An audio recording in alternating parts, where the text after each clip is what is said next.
Good morning सभी को, happy new year मेरी तरफ से। राधे राधे। तो कैसे हैं आप सब लोग? आई होप आप लोग बहुत अच्छे होंगे। तो आज की नए साल की शुरुआत हुई है धीमी धीमी निकली हुई थोड़ी थोड़ी सी धूप के साथ में। तो आ गया है 2025 हमारी लाइफ में। 2024 चला गया है। देखते हैं ये नया साल क्या दे के जाता है। तो मेरी शुरुआत हुई सुबह की पूजा के साथ में। आज नए साल का दिन हम शुरुआत करेंगे भगवान के आशीर्वाद के साथ में। तो आज मैं मंदिर की सफाई करूंगी अपने। मैं ना सुबह उठ के पूरे घर में अच्छे से झाड़ू पोछा सब कुछ करने के बाद में नहा धो के मंदिर की सफाई करनी थी मुझे। तो इस तरीके से मैंने एक थाली ली, उसमें सब भगवानों को इस तरीके से रख के मंदिर की अच्छी तरीके से सफाई करनी थी।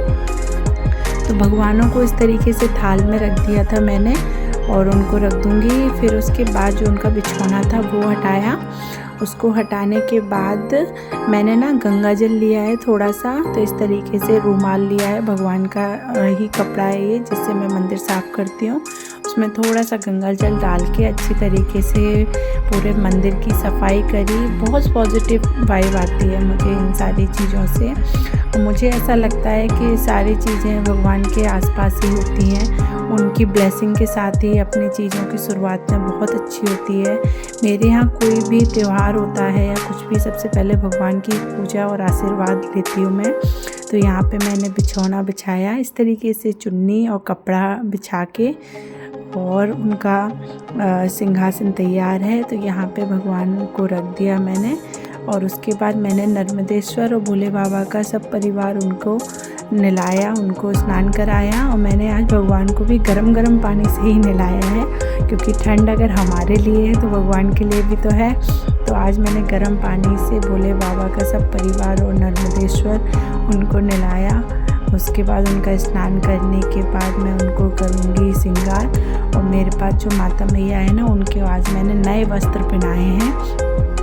मुझे ऐसा लगता है कि भगवान हमारी ज़िंदगी का एक ऐसा पार्ट है जो हमारे आसपास ही रहते हैं। तो जैसे हम अपने आप को स्पेशल फील कराते हैं, तो उन्हें भी स्पेशल फील कराना क्यों नहीं बनता है। तो माता मैया का सिंहासन रख के उसके ऊपर बिछौना बिछा के, उनका ये बिछौना है, उसको गद्दे को उनके बिछौने को रख के माता मैया को मैंने कपड़े पहनाए थे, उनको पहनाया। और लहंगा ऑरेंज कलर का बहुत सुंदर लग रहा था। उनको माला और चुन्नी उड़ाऊंगी।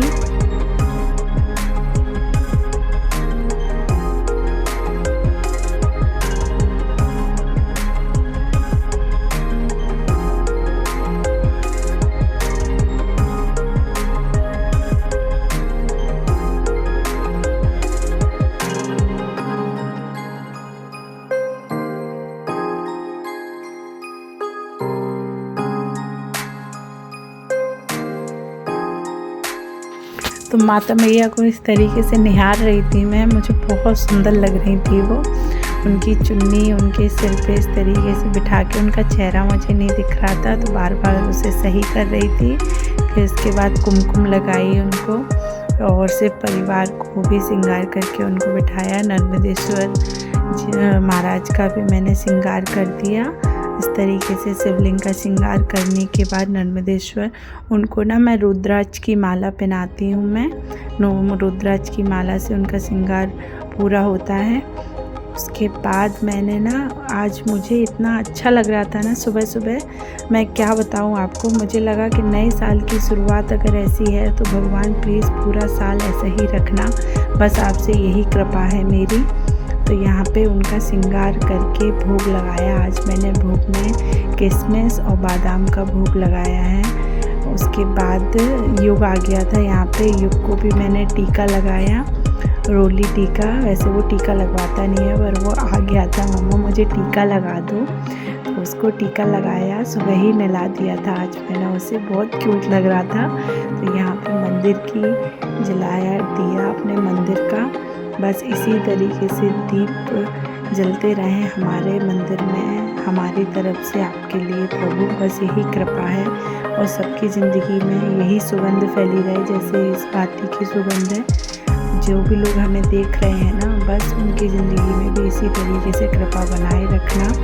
इसी कृपा के साथ में मैंने आरती करी, पूजा करी। तो आज मेरा सुबह की शुरुआत इतनी अच्छी हुई है, तो मैं चाहती हूँ बस ऐसे ही शुरुआत बनी रहे आपकी कृपा से। उसके बाद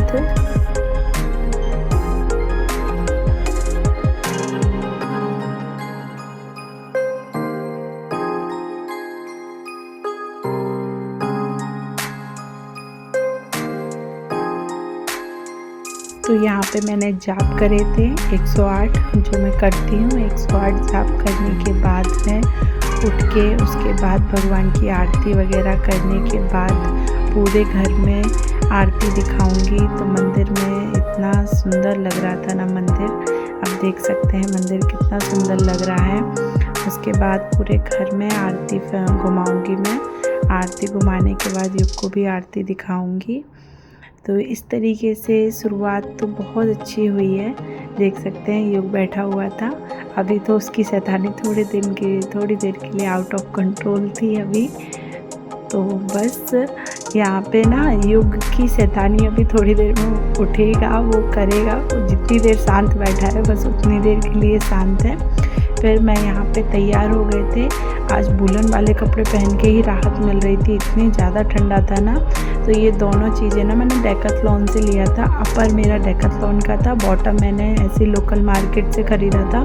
पर काफ़ी वार्म था तो इसकी वजह से ठंड कम लग रही थी, ना आज तो ठंड बहुत। तो यहाँ पे ना स्टॉल लिया था मैंने। तो स्टॉल ना मुझे लगाना नहीं आता है, तो मैं इनसे कह रही थी आपको लगाना आता है क्या? तो वो कह रहे थे हाँ मुझे लगाना आता है। तो वो स्टॉल इस तरीके से मैंने रब करवाया। तो उन्हें तो आता है भाई, ऐसे काम भी हस्बैंड के साथ अच्छे लगते। वैसे मुझे भी आता है, वो मुझे लगा इस बहाने वो कुछ काम तो करेंगे और ये चीज़ें भी, ये क्यूट से मोमेंट भी बहुत अच्छे लगते हैं कि हस्बैंड आपके लिए कुछ करें। कह रहे हाँ ये ऐसे अच्छा लग रहा है, लगा लो। बस हम यहाँ से जाने वाले थे, सुबह का काम काफ़ी हो गया था। और यहाँ पे आपको मैंने बोला था ना युग जब तक शांत है तब तक शांत है। और देख सकते हैं उसने थोड़ी देर में कैसा फैलाया पूरे घर में। उसके बाद मैंने बोला कि चलने से पहले ये तो सारा समेट लूँ मैं। वो कह रहे चलो। मैंने कहा ये तो समेट के रख दूँ। मैं युग को डांट रही, मैंने कहा बेटा तुम थोड़ी देर के लिए तो शांत रहा करो। तो कह रहा है नहीं मैं नहीं रहूँगा शांत। तो बस यहाँ पे सारे काम, तो मैंने स्टॉल निकाल लिया। तो हस्बैंड कह रहे थे ये स्टॉल क्यों ऐसे कर लिया? मैंने कि मंदिर जा रहे हैं तो मंदिर पे सर पे चुन्नी लेनी थी ना, तो यहाँ पे हम मंदिर के लिए निकल गए थे। पता नहीं आज हमें क्या हुआ, इतनी ठंड थी, पर हमने कहा चलो आज स्कूटी से चलते हैं, कार से नहीं। तो यहाँ पे स्कूटी साफ़ कर रहे थे। आज बहुत ठंड थी पर हमें लगा चलो स्कूटी से एक बार होके आते हैं, स्कूटी पे राइड हो जाएगी। तो काफ़ी ठंड थी, मुझे युग को काफ़ी ठंड लग रही थी, पर मज़ा आ रहा था स्कूटी पे। हल्की हल्की सी धूप निकली थी ना, तो उससे भी काफ़ी राहत थी। पर अच्छा लगता है स्कूटी पे। हम 4 लोग नहीं हो पाते, तो अभी सिद्धि नहीं है ना, तो हम तीनों आराम से आ गए थे। तो मंदिर पहुंचने के बाद हम यहाँ पे करेंगे दर्शन। पास में ही मंदिर है, सारे भगवान हैं यहाँ पे, तो यहाँ पे दर्शन करेंगे।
मंदिर भी बहुत अच्छा सजा हुआ था। तो यहाँ पे कुछ बच्चे मिल गए थे युग को। तो युग ना हर किसी से घुल मिल जाता है, उसकी एक बहुत अच्छी आदत है। गौरव मेडिटेशन कर रहे थे। तो यहाँ पे पहुँचने के बाद जो रिलीफ मिल रहा है ना, और मंदिर में भीड़ भी कम थी। फिर हम गए पेट पूजा के लिए। तो आज हमारा ना कुछ बाहर खाने का मन था, काफ़ी दिनों के बाद मैंने कहा चलो नया साल भी है तो खाते हैं। तो बाबू रतन करके एक रेस्टोरेंट यहाँ पे खुला है, वहाँ पे मिठाइयाँ मिलती हैं। तो युग ने तो पेस्ट्री देखते ही पेस्ट्री पे कूदा वो कि भाई मैं तो पेस्ट्री खाऊंगा। तो युग को पेस्ट्री जब तक खा रहा, तो यहाँ पे ना बहुत अच्छी पेंटिंग्स लगी थी, तो मैंने देख रही थी, मुझे बहुत अच्छी लग रही थी, तो इनको मैंने इस तरीके से शूट किया। और मुझे ना बाहर कुछ भी खाना हो तो मैं ज़्यादा सोच विचार नहीं करती हूँ। मुझे बाहर खाने के लिए बस एक ही चीज़ दिमाग में रहती है, डोसा। डोसा मेरा ऑल टाइम फेवरेट है। बाहर अगर मुझे कुछ समझ नहीं आ रहा होगा ना, तो मुझे पता है कि मुझे डोसा खाना है। डोसा मुझे बहुत पसंद आता है। तो हम पहुँच गए मॉल। तो यहाँ पे ना मॉल में ना क्रिसमस का खूब अच्छा डेकोरेट हो रखा था ये ट्री। हम आए नहीं थे, हम जल्दी आते नहीं हैं क्योंकि वो होता है ना भीड़ भड़का रहता है इस टाइम पे। तो बस यहाँ पे कुछ ना म्यूज़िक कॉन्सर्ट हो रहा था, तो युग ना यहाँ पे डांस के मूड में आ गया था, अपने आप ही वो डांस करने लगा। उसे हमने बोला नहीं और यहाँ पे डिस्टर्ब कर रहा था, तो मैंने उसे पकड़ा। और उसके बाद हम गए थोड़ी सी शॉपिंग के लिए। तो यहाँ पे युग के दिलाए नए कपड़े। तो ये रेड वाला हुडी और जीन्स ख़रीदा उसके लिए, मैंने भी अपने लिए कुछ ख़रीदा और गौरव ने भी ख़रीदा। और सिद्धि के लिए भी हमने शॉपिंग करी, क्योंकि सिद्धि है नहीं है तो क्या हुआ, उसे कैसे छोड़ सकते हैं। तो आते आते ना रात हो गई थी, इतनी तेज़ ठंड लग रही थी ना मुझे और युग को तो यहाँ पे ना कैंडी ले आया था, तो उसे ही इंजॉय करता करता हुआ वो जा रहा था, पर काफ़ी ठंड हो गई थी। तो मैंने बोला कि हम काफ़ी दिनों बाद इस तरीके से आए हैं। तो घर पहुंच के ये सारे कपड़े मैं रख दूंगी। अगर आपको ये देखने हो ना प्लीज़ मुझे बताइएगा, मैं ज़रूर दिखाऊंगी। उसके बाद आके मैंने ना दलिया चढ़ा दिया, तो कुछ हल्के खाने का मन था, वो बनाई चाय। अगर वीडियो अच्छा लगे तो प्लीज़ लाइक एंड सब्सक्राइब ज़रूर करिएगा चैनल को। बहुत ठंड हो रही थी, तो हैप्पी न्यू ईयर आप सभी को। चलिए मिलते हैं नेक्स्ट ब्लॉग में।